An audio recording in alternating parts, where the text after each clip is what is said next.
안녕하십니까. 오늘 교과 공부의 이 주제는 이 주제로 살펴보는 요한복음 세 번째 시간 그 배경 이야기 서론이라고 하는 제목으로 교과를 함께 공부하도록 하겠습니다. 제 이름은 이창종이라고 하고요. 오늘도 또 잘 부탁드립니다. 저희는 지금 주제로 살펴보는 요한복음 세 번째 시간을 함께 공부하고 있습니다. 우리는 이미 이 첫 두 과를 통해서 요한복음의 가르침과 그 내용에 대해서 알아본 바 있습니다. 그러나 오늘 우리는 이 다시 서론으로 돌아가서 요한복음이 시작되는 그때의 요한이 우리에게 어떻게 가르침을 주는지를 다시 한번 살펴보는 시간을 가지도록 하겠습니다. 먼저 우리 교과의 서론은 이렇게 시작합니다. 오늘 우리는 이 복음서의 시작으로 가볼 것입니다. 신약 성경의 기자들은 종종 자신이 다루고자 하는 그 주제를 글의 첫 단어와 문단에서 제시하고자 한다는 것입니다. 이것은 사실입니다. 이 신약 성경이 기록된 그 방식은요, 구약 성경이 기록된 방식과는 조금 차이가 있습니다.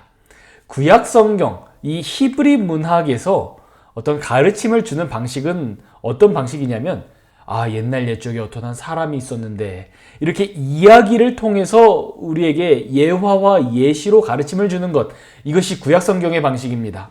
그래서 구약 성경에는 많은 인물들의 이야기가 등장합니다. 그런데 신약 성경은 그렇지 않죠. 신약 성경, 즉 이 헬라적 사고방식에서 가르침을 주는 방식은 어떻냐 하면 바로 수업을 하는 것입니다. 자, 1번, 2번, 3번, 그래서 답은 이것이다 라고 주는 것이, 이것이 어떤 헬라적 방식의 어떤 글쓰기입니다. 그래서 우리가 구약을 읽을 때와 신약을 읽을 때는 언뜻 이 달라 보이는 어떤 그런 차이를, 문학적 차이를 볼 수가 있는 것이죠. 특히 우리 한국어 이 문학에서는 결론을 후반부에 배치하지 않습니까? 그래서 이 서론, 본론, 결론으로 가는 이 형태를 우리 아시아에 있는 한국 사람들은 글을 그렇게 씁니다. 그러나 오늘날도 미국 사람들은 글을 그렇게 쓰지 않습니다. 미국 사람들의 글쓰기는 먼저 답을 처음에 제시한 다음에 이것이 왜 정답인지를 나중에 서술하곤 하죠. 그것은 신약 성경도 마찬가지입니다. 신약 성경은 이 책을 시작하면서 앞으로 어떤 얘기가 나올 것인지, 무엇이 중요한지를 먼저 서술하고 그 뒤에 그 근거들을 이야기합니다. 그렇다면 오늘 우리가 이 요한복음의 서론을 공부한다면 또한 요한이 우리에게 하고자 했던 그 가르침의 핵심이 무엇인지를 알 수 있는 것입니다. 그렇다면 우리가 이 서론, 이 요한복음 1장을 공부하는 것은 요한복음을 이해하는 데 있어서 아주 중요한 부분이라고 할 수 있는 것입니다. 복음서는, 자, 우리 교과에 무엇이라고 설명합니까? 당시 이 책의 등장 인물들은 알지 못했던 사실, 그것은 무엇이냐면 예수 그리스도께서 메시아 되셨다고 하는 이 사실을 우리에게 먼저 제시하고 시작한다고 하는 것입니다. 그것을 어떻게 제시하는지 우리는 일요일 소지로 넘어가 알아보도록 하겠습니다. 일요일 교과의 제목은 태초에 하나님의 말씀이라는 제목입니다. 우리 교과는 요한복음 1장 첫 부분을 읽어보도록 권면합니다. 요한복음 1장은 이렇게 시작합니다. 태초에 말씀이 계시니라. 태초에 이렇게 하니까 뭔가 이 창세기의 이야기가 생각나는 것 같지요. 태초에 말씀이 계시니라. 이 말씀이 하나님과 함께 계셨으니 이 말씀은 곧 하나님이시라. 이 말씀은 곧 하나님이시라. 이렇게 얘기하는 것입니다. 요한은 예수님을 말씀이라고 소개합니다. 그리고 그 말씀이 무엇이냐면 태초부터 하나님과 함께 계신 하나님이라고 소개하는 것입니다. 하나님과 함께 계신 하나님이라고 표현하는 것이죠. 요한은 이렇게 요한복음을 시작하면서 예수님이 바로 하나님이라고 강조하고 있는 것입니다. 그런데 어떤 사람들은 예수님이 하나님 되셨다라고 하는 것을 거절합니다. 우리 특히 이슬람교에서 그렇죠. 이슬람교에서는 뭐라고 얘기하냐면 예수님은 위대한 선지자 중에 하나다. 예레미야, 이사야, 에스겔, 다니엘, 그리고 예수님이라는 어떤 이런 선지자 중에 하나라고 봅니다. 혹은 우리 기독교 형제들 중에도 어떤 교회에서는 예수님이 하나님이 아니고 물론 인간이나 천사들보다는 더 높은 존재로 창조된 창조물이라고 생각합니다. 창조물이라고 생각합니다. 왜냐면 이들에게 있어서 이 예수님이 하나님이라고 하는 것, 하나님께서 육신의 몸을 오셔서 우리 인간으로 사셨다라고 하는 이 개념은 참 받아들이기 어려운 생각이기 때문에 그렇습니다. 그런데 이 경우에는 문제가 생겨나게 됩니다. 만약에 예수님이 어떤 선지자라면 혹은 예수님께서 이 아주 특별하게 창조된 이 천사와 사람보다 더 높게 창조된 특별한 피조물이라고 한다면 두 가지 문제가 발생합니다. 그것은 무엇이냐면 첫 번째로 우리는 하나님 외에 다른 존재를 경배하게 되는 것입니다. 하나님을 경배할 뿐만 아니고 하나님께서 만드신 피조물을 우리가 예배하고 경배하게 되는 것이죠. 이것은 구약 성경이 그리고 또한 신약 성경이 아주 엄격하게 금지하는 내용입니다. 우리의 모든 예배와 이 경배는 오직 한 분 하나님께만 올라가야 한다는 것이 성경의 가르침입니다. 아무리 높은 천사라 하더라도 아무리 뛰어난 이 성경 선생이라 하더라도 우리는 그들을 경배해서는 안 된다고 하는 것이 이것이 성경의 가르침입니다. 그런데 예수님께서 하나님이 아니고 피조물이거나 선지자라고 한다면 우리는 하나님 외에 다른 존재를 예배하게 되는 것입니다. 이것은 성경의 가르침에 벗어나게 되는 것이죠. 또 두 번째 다른 문제가 있습니다. 이것은 구원이 하나님으로부터 기원하는 것이 아니고 다른 어떤 피조물이나 선지자로부터 우리 인류에게 구원이 내려왔다고 그렇게 말하는 것이 되는 것입니다. 이 또한 성경적인 가르침이 아닙니다. 성경은 분명하게 구원은 그것이 육체적 구원이든 영적인 구원이든 그것은 최종적으로 오직 하나님께만 근거해 있으며 오직 하나님을 통해서만 인류가 구원받을 수 있다고 가르칩니다. 그리고 요한은 이 문제를 분명히 알았을 것입니다. 요한은 당시 사람들도 요한의 시대 사람들도 이렇게 오해하는 사람들이 있었을 것이고요.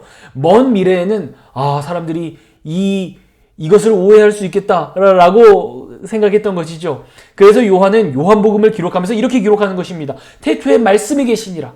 이 말씀이 하나님과 함께 계셨을 뿐 아니고 이 말씀이 곧 하나님이시니라 라고 요한이 이렇게 밝히고 시작하는 것입니다. 그래서 우리 그리스도인들 이 신약 성경을 하나님의 말씀으로 인정하고 받아들이는 우리들에게 있어서 예수님께서 하나님이라고 하는 이 사실을 아주 분명하게 알 수 있는 것이죠. 물론 요한이 여기서 이렇게 지적해 주지 않아도 우리는 성경의 다른 부분들을 통해서 예수님께서 하나님이라는 사실을 알았을 것입니다.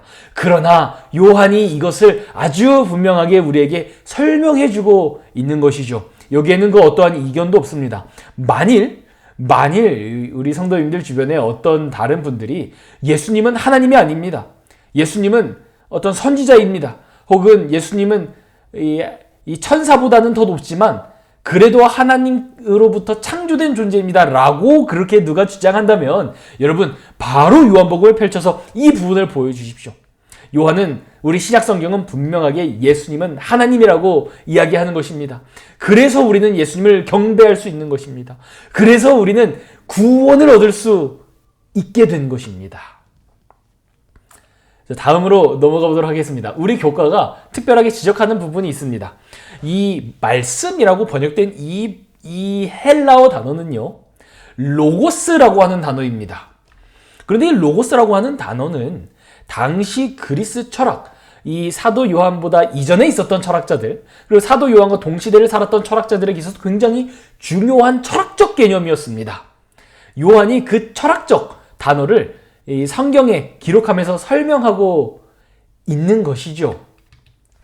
이 그리스 철학에서 로고스란 무엇이냐면 이 이성, 논리, 어떤 원칙, 즉 이 세상을 다스리는 원칙을 로고스라고 불렀습니다. 그래서 이 헤라클레이토스라고 하는 철학자는 로고스란 무엇인가? 혼돈 속에서 질서를 만들어내는 힘이다. 그것이 무엇인지는 모르지만 우리가 로고스라고 하는 어떤 힘을 통해서 이 세상이 이 질서를 유지한다고 본 것입니다. 스토아 학파들은 이 로고스가 자연법칙이라고 생각을 했습니다.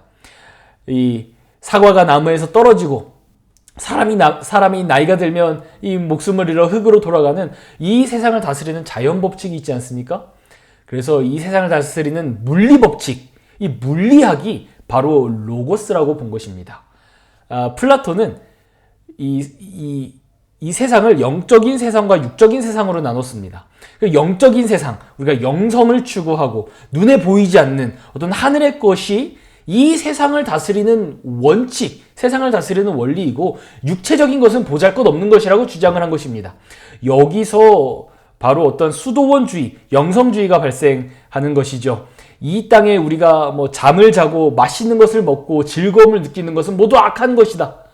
그리고 우리가 금식하고 어떤 말씀을 읽고 세상과 격리되는 것은, 이런 영적인 것은 선한 것이다라고 하는 이분법적 사고가 여기서 근거하는 것입니다.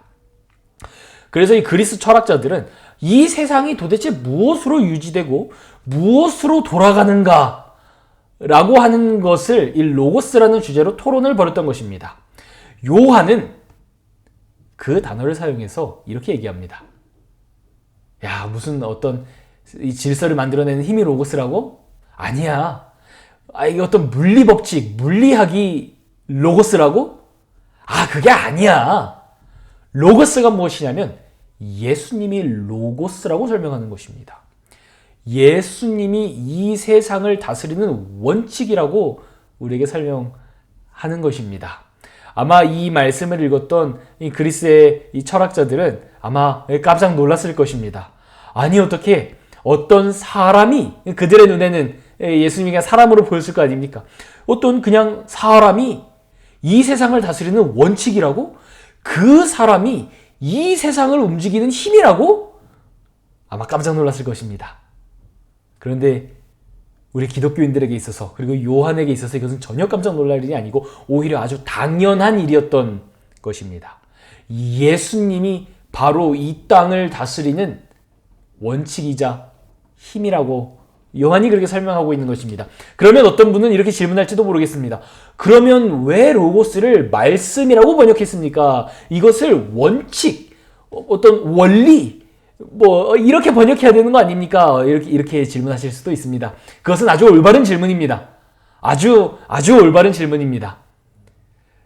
우리 이 성경을 영어와 한국어로 번역한 사람들은 이 로고스라고 하는 게 아주 그 말씀, 우리의 그 말씀, 하나님의 말씀할 때 그 말씀과 아주 이렇게 맞는 단어가 어떤 아니라는 것을 알았습니다.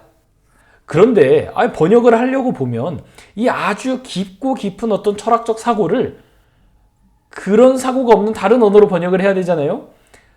그래서 여기서 문제가 생긴 것입니다. 그래서 이 번역자들은 이 말씀을, 이 로고스를 말씀으로 번역하기로 선택했습니다. 왜냐하면 우리 성경에서 세상을 다스리는 원칙, 그것이 무엇입니까? 하나님의 말씀입니다. 하나님의 말씀이란 무엇을 뜻합니까? 계명을 말하는 것입니다. 구약 성경에 기록되어 있는 하나님께서 인류에게 주신 그 하나님의 계명이 이 세상을 다스리는 원칙입니다.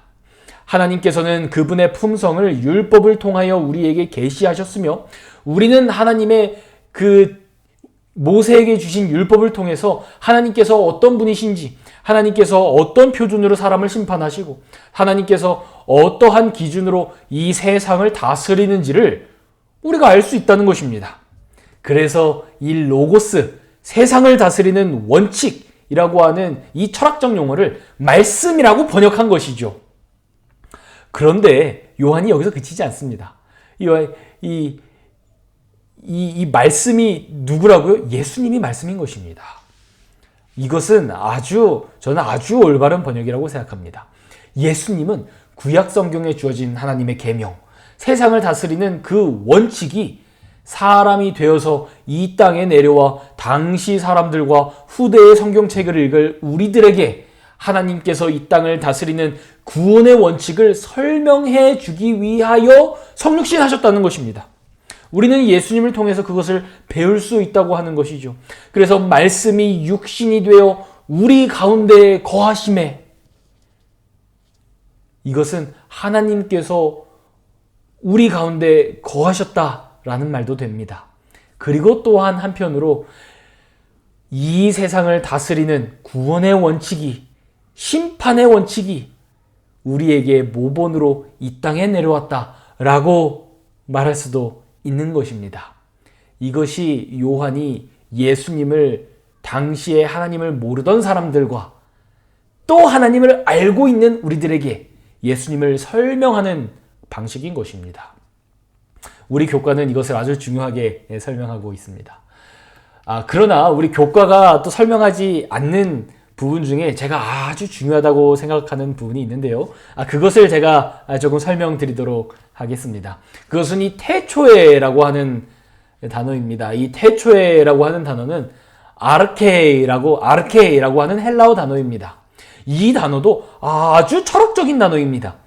또한 당시의 그리스 철학자들은 아까는 이 로고스가 무엇이냐, 세상을 다스리는 그 원칙이 무엇이냐를 가지고 토론하지 않았습니까? 또한 아르케가 무엇이냐라고 하는 것을 가지고도 그리스 철학자들은 토론을 했다고 하는 것입니다.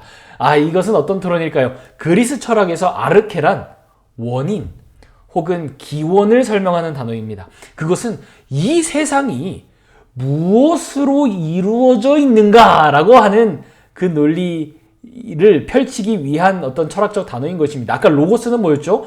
세상이 어떤 힘으로 돌아가고 있는가. 근데 아르케는 세상이 무엇으로부터 만들어졌는가를 설명하는 어떤 그런 철학적 토론이 있습니다.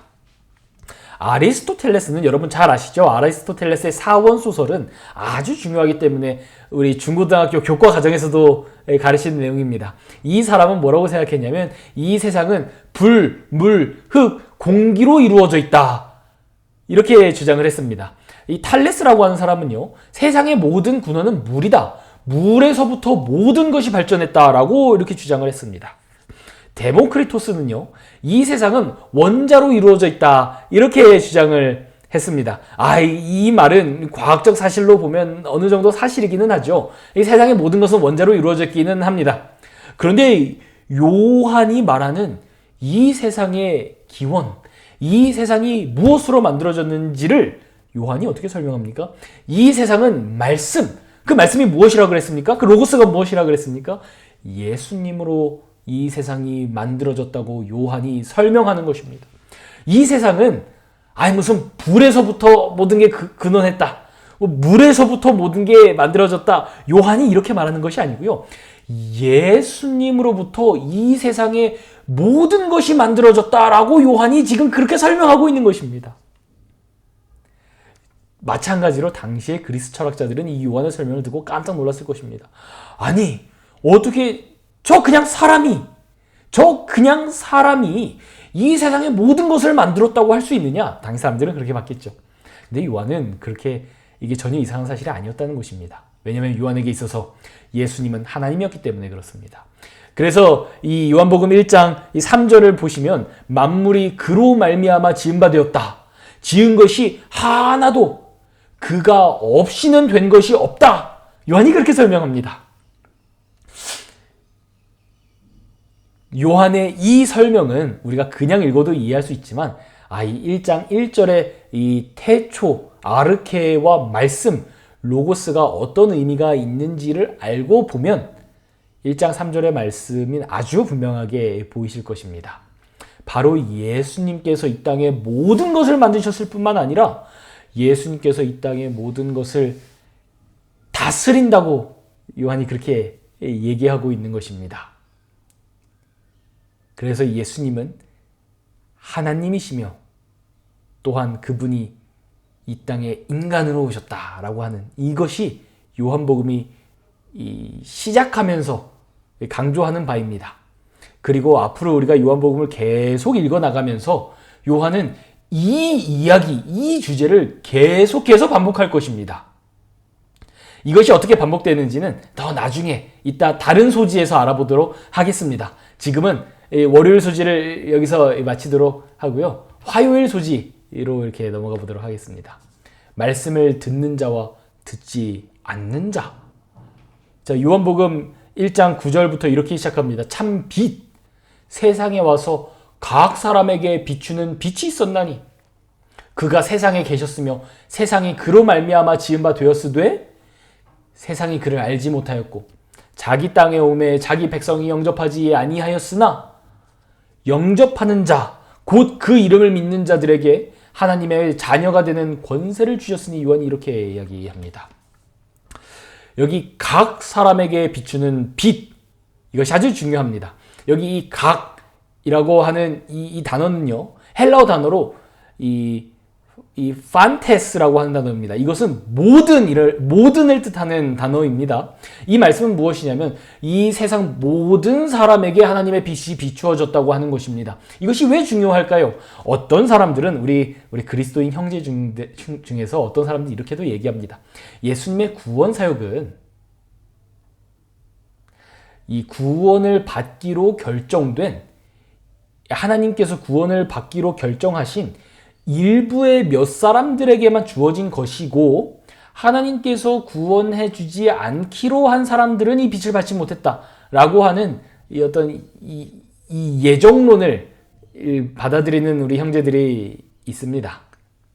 왜 그렇게 얘기하는지는 참 이해가 되지만 우리 요한복음의 이 말씀은 그 생각을 거절합니다. 요한복음 무엇이라고 얘기합니까? 하나님의 구원의 빛이 구원받기로 예정된 일부의 몇 사람에게만 주어져서 그들만 구원받을 수 있는 것이 아니고 모든 사람에게 하나님의 구원의 빛이 다 주어졌다고 하는 것입니다. 그리고 그 빛을 받아들일지 거절할지는 이제는 우리의 책임이 되는 것이죠. 하나님께서는 분명히 우리에게 복음의 빛을 주셨다고 하는 것입니다. 그래서 밑에 이렇게 얘기합니다. 영접하는 자, 곧 그 이름을 믿는 자들에게 하나님의 자녀가 되는 권세를 주셨다. 이렇게 이야기하는 것입니다. 이제는 우리가 하나님의 자녀가 되기 위해서 아주 율법을 지키거나 이렇게 할 필요가 없는 것입니다. 하나님의 자녀가 되기 위해서는 단순히 그분의 이름을 믿기만 하면 된다고 하는 것이죠. 또한 구원은 그 이름을 믿는 모든 사람에게 다 주어진다고 하는 것입니다. 하나님의 이름을 믿느냐, 믿지 않느냐, 이제는 이것이 하나님의 자녀가 되느냐, 되지 않느냐를 가르는 판단 기준이라고 하는 것입니다. 그런데 여기에 아주 참 아이러니한 부분입니다. 예수님께서 이 땅에 오셨으나 자기 백성은 영접하지 않았고요. 어떤 다른 이방인들이 오히려 예수님을 믿었다고 하는 것입니다. 하나님의 말씀을 듣는 자가 있었고 듣지 않는 자가 있었다고 하는 것이죠. 그래서 성경은 우리에게 무엇이라고 얘기하냐면 제발 예수님을, 그 이름을 믿으라고 요한복음이 우리에게 권면하고 있는 것입니다. 권면하고 있는 것이죠. 그래서 이 예수님을 믿는 자와 믿지 않는 자가 있었다라고 하는 이 사건도, 이 얘기도 요한복음의 아주 중요한 어떤 그런 주제로 나타납니다. 그것이 수요일 소지의 내용입니다. 수요일 소지에서는 성경의 요한복음에 계속 반복해서 나타나는 주제가 있는데 그것이 신뢰와 불신이라고 얘기합니다. 요한복음에는 계속해서 예수님을 메시아로 받아들일 것이냐, 받아들이지 않을 것이냐를 가지고 갈등이 일어나는 이야기들을 나열합니다. 그 이야기가 여기 있는 이 이야기들입니다. 11명의 제자들, 니고데모, 우물가의 여인, 나면서 눈먼 사람은 예수님을 믿었던 사람들이고요. 바리새인, 대제사장, 많은 사람들, 심지어 예수님을 믿었던 어떤 가룟 유다조차도 예수님을 받아들이지 않았다고 하는 것입니다. 그래서 이 요한복음에는요, 믿음을 뜻하는 명사, 헬라어 단어 피스티스라고 합니다. 이 명사가 한 번도 등장하지 않는다는 것입니다. 반면에 믿다라고 하는 피스티오라고 하는 이 헬라어 단어가 요한복음에 아주 이렇게 집중적으로 사용된다고 하는 것이죠. 이것은 요한이 믿음이라고 하는 것은 어떤 수동적 상태, 어떤 명사적 상태가 아니고 우리가 적극적으로 예수님을 찾아가면서 예수님을 믿으려고 하는 그 의지를 가져야 한다는 것을 요한이 강조하기 때문에 그렇다고 하는 것입니다. 하나님의 빛이 모든 사람에게 주어졌으나 이 세상에 있는 모든 인류가 하나님의 빛을 봤으나 우리가 우리의 믿음을 발휘하여 예수님을 바라보고 그분의 말씀을 들으려고 하지 않으면 아무리 내 눈 앞에서 기적이 일어나고 죽은 자가 살아난다 하더라도 예수님을 받아들일 수 없다고 하는 것입니다. 요한이 이것을 아주 강하게 요한복음을 통해서 우리에게 권면한다고 하는 것이죠. 다음으로 계속해서 나타나는 이 주제가 있습니다. 그것은 바로 이 영광입니다. 우리 교과는 요한복음 17장을 읽어보도록 합니다. 이 예수님께서 겟세마네에서 이렇게 기도하실 때 이렇게 말씀하셨습니다. 아버지여, 내 때가 이르렀으니 아들을 영화롭게 하사 아버지를 영화롭게 하게 하옵소서. 이렇게 이야기하잖아요. 이 영화롭게 한다는 것이 무엇일까요? 우리 어떻게 해야 예수님께서도 영화롭게 되시고 그로 말미암아 아버지께서도 영화롭게 되실까요? 우리는 그 답을 다 알고 있죠. 그리고 요한 시대에 살았던 그리스도인들도 그 답을 알고 있었습니다. 왜냐하면 다른 복음서가 이미 있었고 그 예수님의 구원 사역을 다 알았기 때문이죠. 그것은 무엇입니까? 십자가 사건입니다.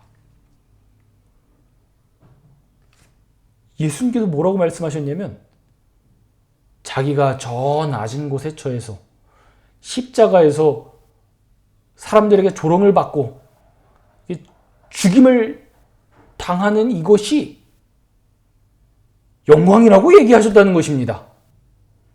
이것이 왜 영광일까요? 예수님께서는요, 말씀이 육신이 되셨잖아요. 하나님께서 이 땅을 심판하시고 이 땅을 구원하시는 그 하늘의 원칙이 이 땅에 인간의 몸을 입고 육신의 몸으로 이 땅에 오셨잖아요. 그 원칙, 하나님의 성품을 우리 인류에게 보여주는 것이 그게 예수님의 사역이었잖아요. 예수님께서 십자가에 달려 돌아가시는 이 사건은 우리 아버지 하나님이 얼마나 인류를 사랑하시는지 그분의 이 구원의 계획을 세상 사람들에게 제일 잘 보여줄 수 있는 일이었습니다. 십자가에 달려 돌아가심으로 모든 인류를 구원하는 것, 이것이 하나님께서 세상을 다스리는 원칙이었잖아요. 이것이 세상 사람들을 구원하는 원리였잖아요. 예수님의 영광은 하나님의 품성을 세상에 드러내는 것이었습니다. 그리고 그 하나님의 품성은 어떻게 드러날 수 있냐면 우리가 아주 부자가 되고 유명한 사람이 돼서 드러나는 것이 아니고 저 밑바닥까지 떨어지는 죄수의 상태, 세상 사람들에게 조롱을 받고 가진 것을 모두 빼앗기는 저 낮은 자리, 거기에 처했을 때, 그리고 그럼에도 불구하고 하나님을 바라보며 구원의 사역을 펼칠 때 그때 드러날 수 있었다고 하는 것입니다. 그래서 예수님께서 말씀하신 영광은 높아지는 것이 아닌 낮아지는 것, 세상을 구원하는 것이 영광이었다고 하는 것입니다. 이것이 바로 우리 하나님, 우리 아버지, 그분의 계획을 이 세상에 보여주는 거잖아요. 그래서 엘렌 화이트께서 시대의 소망에서 이렇게 말씀하셨습니다. 희생의 십자가를 예수님과 같이 지는 자들은 모두 그분의 영광을 나누어지게 될 것이다. 당신의 멸시와 고통을 통하여 그분의 제자들이 함께 영광을 얻게 되는 것이 예수님의 기쁨이었다. 그들은 그분의 자기 희생의 열매이다. 그들 가운데 그분의 품성과 정신이 살아 움직이는 것은 그분이 받으실 보상이며 영원 무궁한 기쁨이 될 것이다. 만약 우리도 예수님께서 보여주신 이 원리를 따라, 이 하나님의 이 품성을 따라 저 낮은 곳에 처해서 다른 사람들을 구원하기 위한 사역을 한다면, 이것이 바로 십자가를 예수님과 같이 진다는 말의 의미입니다. 그렇게 한다면 놀랍게도 우리는 그분의 영광을 나누어 가지게 될 것이라고 하는 것입니다. 예수님께서는 이 땅에 우리의 모본으로 오셨으며, 우리는 또한 그 예수님의 사역을 통해 어떻게 아버지를 영광스럽게 할 수 있는지, 어떻게 이 세상을 구원할 수 있는지를 배울 수 있었다고 하는 것입니다. 이것이 바로 요한이 서론에서 우리에게 강조하고자 했던 바고요. 요한복음 전체를 통틀어서 요한이 강조하고자 했던 바입니다. 오늘은 요한복음 이 세 번째 교과 시간 배경 이야기 서론을 같이 알아보았습니다. 우리는 요한의 이 내용을 앞으로 요한복음을 공부하면서 계속 알아보도록 하겠습니다. 그렇게 요한복음을 읽는다면 이 요한의 정말 감동적이고, 요한이 정말 우리에게 권면하고자 했던 그 마음을 여러분 느끼게 되실 것입니다. 오늘 교과 공부는 여기까지 하도록 하겠습니다. 다들 시청해 주심에 감사드립니다.